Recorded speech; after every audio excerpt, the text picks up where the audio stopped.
uQuinana ubhekene namacala okukhokhisa abantu imali ukuze abavikele. Ubesechithe amasonto amabili esitokisini. Kube nenhlokomo enkantolo ngesikhathi ijaji likhipha isinqumo. I feel good. I'm happy. I'm released. Thank you very much. Thank you to my family. Kusenjalo, uJacqueline Apolis nongumsola wokuqala ecaleni lokunyamalala kaJocelyn Smith uthi ezinye zezinto azisho kustatimende kungenzeka zingabi yiqiniso. Kanti nomsola wesibili uStevino van Rijn nongumngani wabo naye uthi wayengekho esimweni esihle ngesikhathi enza istatimende. The statement that was obtained from accused one was obtained under duress.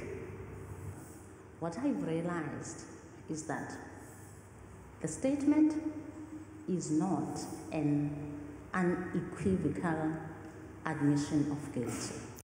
Ngakolunye udaba kuvele isisulu sesishiyagalombili ecaleni lokunukubeza ngokucansi endaweni yobumnandi ePitoli iZanzo. Isinqumo ngesicelo sebheyili somunye wabasolwa sizokhishwa mhla zi-3 kuMbasa.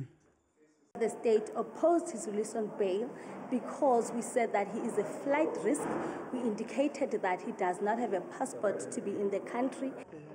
Uzobuyela enkantolo mhla zi-4 kuMbasa owabe engusomlomo wePhalamende uNosiviwe Mapisa Nqakula.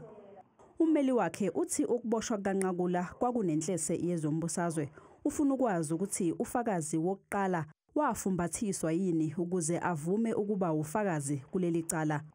Umbuso uthi lolu lwazi lubucayi kanti angeke lisetshenziswe uma seqhubeka leli cala.